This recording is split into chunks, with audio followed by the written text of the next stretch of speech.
ఓం శ్రీ గురుభ్యో నమః.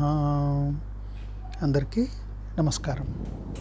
In this video, our topic is betrayal of trust in relationship with a guru.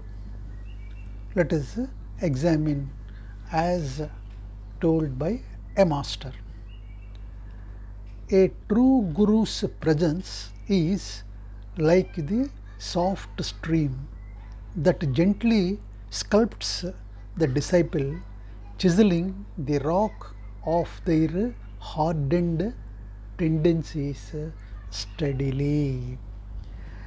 The relationship between a guru and a disciple is like no other because it is free from the usual give and take.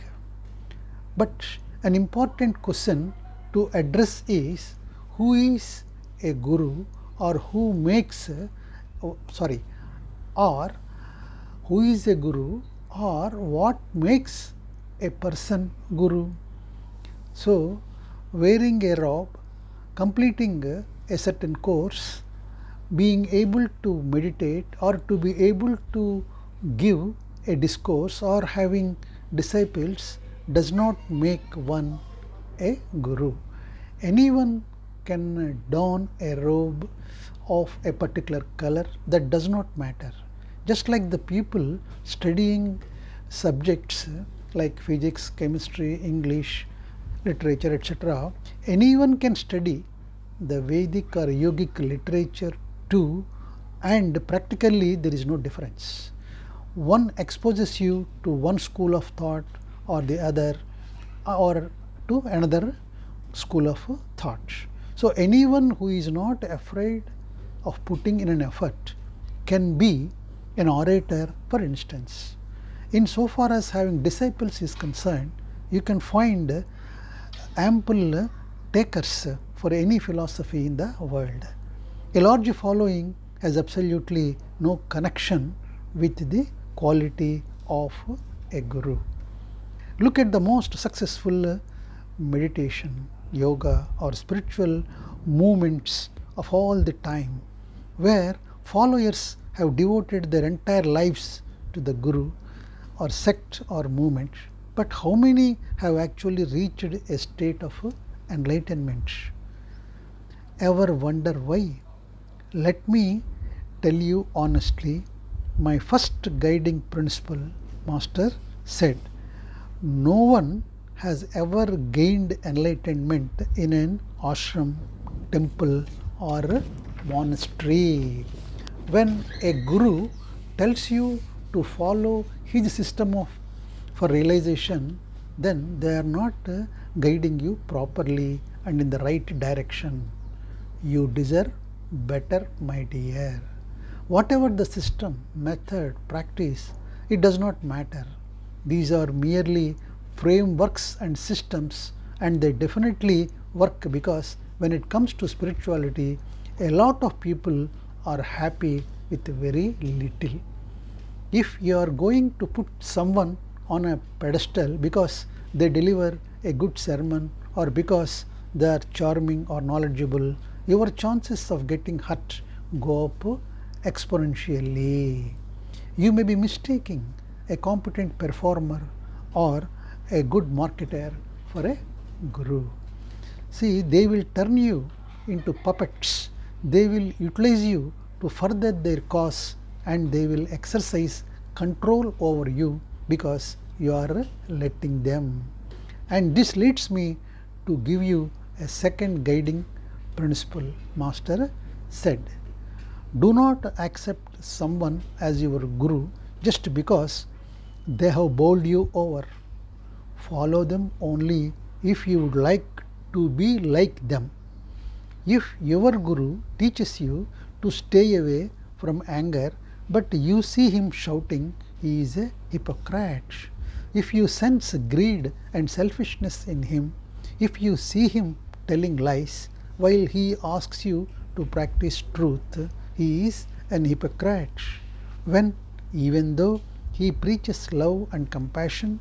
But no matter what the cause, if his wealth is more important for him than the well being and welfare of those who look up to him, then he is an hypocrite. Please wake up and open your eyes. Do not accept wrong because your guru is doing it.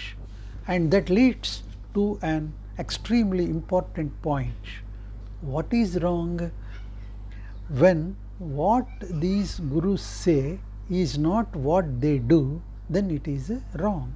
So long as their actions does not match their words, there is betrayal. So long as their actions match their words, then there is no betrayal. When your guru is open and honest, they are not wrong, even if you disagree with them. At that time, you have a choice to stay or go. See, if their actions or conduct does not sit well with you, move on, because not everything needs to be judged, and just like you, your guru too is entitled to have a life of his own. Then Master continued further like this. Having said that, I can tell you what is wrong, regardless of how liberal your guru may be or how spiritual the situation may seem to be. When people are hurt, abused, molested, or mistreated, it is always wrong, always. When you are asked to lie to your fellow followers for any cause whatsoever, it is always wrong. When your guru tells you his way is the only way, it is the biggest lie. When you see wrong, don't put up with it and don't just leave. Speak up. Learn to trust your inner voice. Not all gurus are otherwise and trustworthy. Even in this day and age, there are plenty of honest and good gurus too are there in the world. See, if you walk the path sincerely, nature will arrange for a guru in your life. Take my word for it, said the Master. Before you accept someone as your guru, take your time, your own time, examine him thoroughly, repeatedly, pointedly. Only take the person as your guru if you absolutely accept what he represents and want to be like him.